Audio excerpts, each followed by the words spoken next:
perintah Allah, wajtinabu nawahi, meninggalkan larangan-larangan Allah. Jadi lah pengen selamat itu kuncinya mung takwa. Nggih. Ana perintah laksanakan, ana larangan tinggalkan. Tidak hanya beragama, di dalam berbangsa pun sama, semuanya ada aturan. Bangsa gitu, kuwi SOP. Iya, SOP. Walaupun kalau SOP itu SOP, oke SOP. Awak mengerti lah, ngomong posoknya cangkeme mampu. Jadi bekerjaan kamu murah.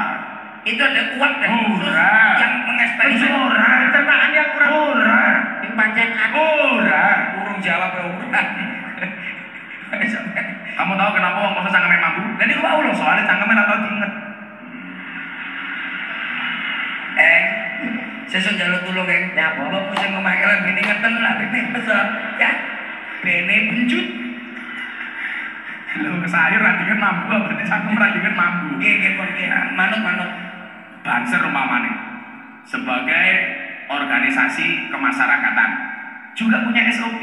Apalagi lembaga negara seperti polisi, tentara, dari ASN, semuanya punya aturan. Dan aturan itu pasti isinya cuma dua. Kalau bukan perintah, larangan. Lah, manusia yang selamat itu siapa? Orang yang taat dengan aturan. Umpamane, lah Allah dia perintah itu mesti ono api. Lah dilarang itu mesti ono eleke. Contohnya Pak, kenapa agama mengharamkan orang minum alkohol, mabuk umpamane? Nggih. Kuwi lho nabi dari sisi kesehatan. Umpamane, mila caca mabuk tak ceramai. Tegese napa? Senajan to awakmu mabuk, tapi aja nganti ninggalke salat. Tak ceramai alon-alon. Alhamdulillah lek ono hasilnya. Kemudian bocah-bocah ini kafe ketemu aku dong ini. Saiki kabeh ngene. Alhamdulillah salat. Ora salat. Biyen ngene nganggo botol, saiki ngene nganggo galon. Yo salat kok kepiye to? Salat. Dudu galon salat. Contohnya umpamane, kenapa agama Islam mengharamkan orang makan babi? Ternyata dari sisi medis itu bagus. Kamu tahu babi itu mengandung apa? Ya, cacing pita. Salah. Cacing pita. Ora. Babi tidak mengandung cacing pita, tapi mengandung anaknya. Anaknya siapa? Ya nek babi masa anakmu. Manut. Aja nganti lali, sesuk ngeten lagu niku.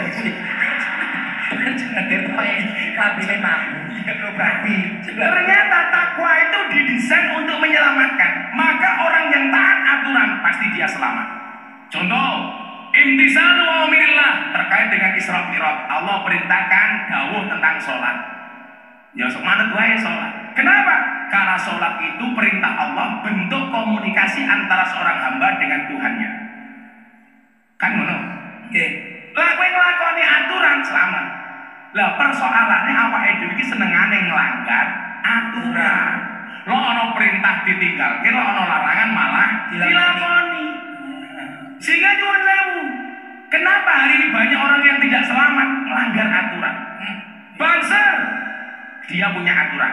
Kok ana anggota sing macam-macam diceluk karo provos. Banser dia di provos. Nah yang mau sama tiba-tiba anggota banser karo provos tetap pedih karo bojone. Oke, lu tenang. Wong lanang lak ning jowo kaya raja wali, nang omah kaya emprit. Aku opo? Jangan dilali ya, mulai ingat. Kamu tahu nggak? Wanita adalah pemaaf terhebat, namun penyimpan memori terbaik. Itu itu tangannya.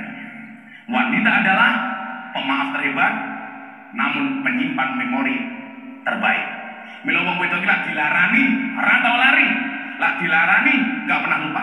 Tapi kalau menyakiti, enggak pernah ingat. Itulah perempuan. Wongnya ya teko iki ta. Dia melu guyu itu. Biasanya jilbabnya pink. Sing jilbabnya coklat insyaallah. Boten, Mbak. Luwih parah. Sallallahu alaihi Nabi Muhammad. Nah, dunia ini akan indah dan baik-baik saja manakala kita menegakkan aturan. Polisi yang dua aturan. Milo senajan jenderal bintang 2 salah ya dihukum nih. Betul? Betul. Nah, bila macam-macam polisi mesti ngawal aku ini ngaji. Serapa kali aku ngomong. pangkatmu cilik rapopo, bayarmu titik rapopo, sing penting selamat. Makanya aku tahu selalu bilang, jangan malu terlihat miskin, tapi malulah ketika pura-pura kaya. Lah, saya kira oke wong nglanggar aturan iki napa? Soale mergo kesusu pengen cepat sugih. Milo halal haram hantam. Orang ngerti aturan. Padahal agama didesain untuk menegakkan aturan. Orang itu kalau melanggar aturan Bapak Ibu pasti masalah. Makanya kenapa dalam agama ada istilah siksa dan neraka. Siksa dan neraka. Bukan, siksa dan nikmat. Siksa di neraka, nikmat di surga. Oh, siksa. Ada balasan. Fajazau sayyatin misluha. Kenapa? Supaya manusia itu terprovokasi untuk baik. Umpamanya mau segilem sholat 2 rakaat sebelum subuh, pahalanya akan diampuni dosa-dosanya walaupun sebanyak pasir di lautan. Mula aku biar juga gendali, aku lah berdisuh kan biar zaman aku selalu zaman kuliah, menjelang subuhnya aku nih sarkem. Kan subuh 4:30, jam 4 aku nih sarkem. Lah jam 4 ini biasanya bubarannya bocah sarkem. Lah itu biasanya cuma saya aturi mereka untuk mandi besar, saya ajari bagaimana cara mandi besar, kemudian mereka saya ajak ke musola, karena di tengah sarkem itu ada musola yang besok mau saya rehab sama masyarakat. Dulu musola itu mau saya beli nggak boleh. Kemarin pengajian terakhir saya bagi 160 mukena. Mbak yang punya musola ini bilang, Gus Miftah, dulu Gus Miftah mau beli musola ini, nggak usah dibeli Gus. Terus pripun Bu? Sekarang saya wakafkan saja. Lah, musola itu dulu menjadi saksi bagaimana kemudian mbak-mbak itu saya ajak sholat subuh berjamaah. Saya cuma bilang sama mereka, sebanyak apapun kemaksiatan dan dosa yang kamu lakukan, 2 rakaat sebelum subuh akan menghapus dosa-dosamu. Sehingga nyuwun sewu, mereka habis maksiat, malah mereka bermaksiat, mandi besar, dan laku di masjid. Aku ngimami sholat, Allahu Akbar, mereka main sholat. Loh, saya ingin tak ada nih, lo dan sholat. Walaupun demi Allah, demi Rasulullah, Bu, saya tidak pernah memanggil di hadapan mereka loh. Kan nggak mungkin aku pengajian para rahimahumullah kan? Nggak mungkin. Iya nggak mungkin. Biasanya begitu saya sholat sama mereka, sholat qobliyah subuh, kemudian sholat subuh. Saya bacakan ayat-ayat untuk memotivasi orang-orang berdosa. Kok begitu? Ghairil maghdubi alaihim waladdallin. Amin. Itu biasanya kalau saya ngaji di tempat seperti itu, yang saya baca itu ayat-ayat untuk mendatangkan semangat mereka. Karena saya bilang, surga dan neraka Allah ciptakan sama-sama untuk para pendosa. Allah ciptakan surga bagi para pendosa yang mau bertobat, dan Allah ciptakan neraka bagi para pendosa yang tidak mau bertobat. Maka begitu sholat subuh, biasanya saya bacakan ayat-ayat untuk memotivasi mereka. Az-Zumar. Qul ya ibadiyalladzina asrafu ala anfusihim la taqnatu mir rahmatillah. Innallaha yaghfiru dzunuba jami'a. Innahu huwal ghafurur rahim. Dan luar biasanya apa? Kalau saya pakai sholat sama mereka, saya bacakan ayat-ayat seperti itu, mbak-mbak PSK itu nangis. Mereka nangis. Begitu rakaat kedua, saya ikut-ikutan nangis. Ya, malah kan bapak PSK nangis kan ingat dosa. Begitu rakaat kedua, saya ngimami ikut-ikutan nangis. Bukan karena ingat dosa. Aku gengsi, lonte nangis masa aku ora. Tak pikir ya, tapi gengsi kok. Nah, sehingga kemudian apa? Orang yang sudah terlanjur melakukan perbuatan seperti itu, kita cari batasan minimalnya. Oh, wong ini ngelanggar. Pelanggaran mereka di mana? Menabrak larangan Allah.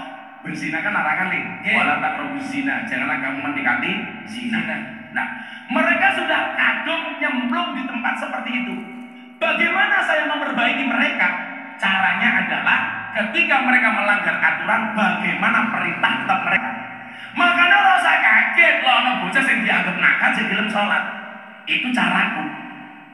Walaupun saya sering diprotes. Saya dulu Bapak Ibu, waktu saya masih longgar, anak-anak mabuk di mana ada berita, Gus, ada sekumpulan anak mabuk di sini, saya datang. Menjelang subuh mana bisa nih? Terus ngomong ini. Gus Miftah, oh mabuk, nggih, katanya, sudah belum? Nanggung Gus, kurang. Terus tambahin, tak tambahin, 500 juta, tak tambahin. Tapi syaratnya satu, nanti habis mabuk dengan adzan subuh kamu sholat mau nggak? Mau Gus. Mabuk kelingan sholat kan keren. Karena saya punya prinsip, ini larangan sudah ditabrak, bagaimana perintahnya juga tidak ditinggalkan. Sehingga walaupun mereka mabuk, maksiat, mereka masih menjaga perintah sholat. Akhirnya begitu adzan subuh, sholatu khairum minan naum. Kamu jadinya apa mas? Dengar adzan sholat? Ya, ayo sholat. Ajak sholat. Ayo wudhu, orang wudhu nih. Kadang-kadang pas tafel orang wudhu malah nguyuh. Ajak sholat. Allahu Akbar. Disitulah kemudian saya teringat bahwa bagaimana kemudian ketika kita melihat seseorang berbuat dosa dan maksiat di malam hari, dan kamu ketemu di siang harinya, jangan pernah katakan dia ahli maksiat. Tetapi jangan pernah katakan dia ahli maksiat, karena bisa jadi malam itu dia sudah bertobat sementara mata kita tidak melihat. Nah, persoalannya begini, saya itu dengan para pendosa bisa toleransi.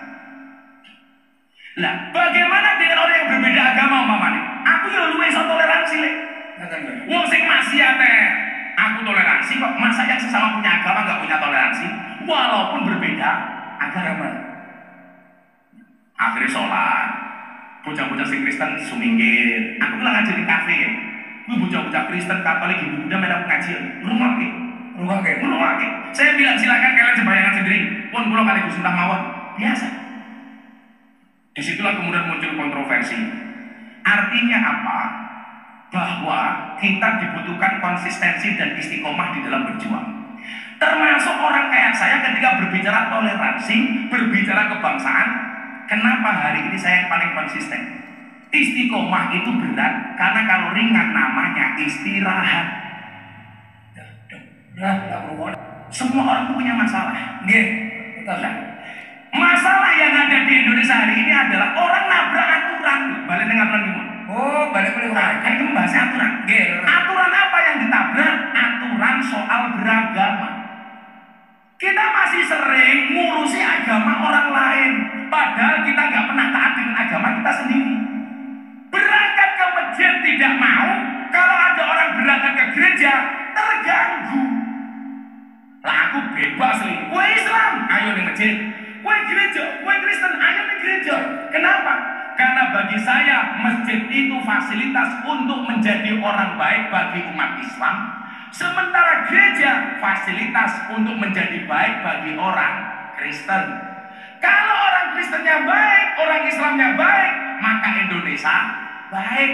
Maka orang hidup itu harus saling membaikkan. Caranya bagaimana? Tegakkan aturan.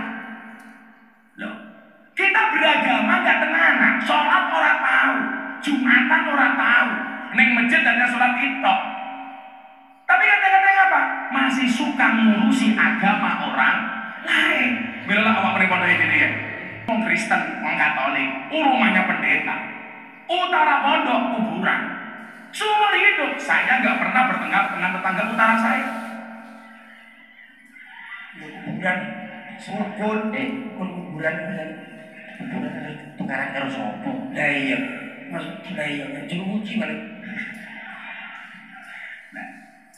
Sehingga Bapak Ibu yang saya muliakan, maka yang perlu kita lakukan supaya jadi kawula sing apik, ini saja pesan saya, imtisatu awamirillah wa jtinabun nawahi.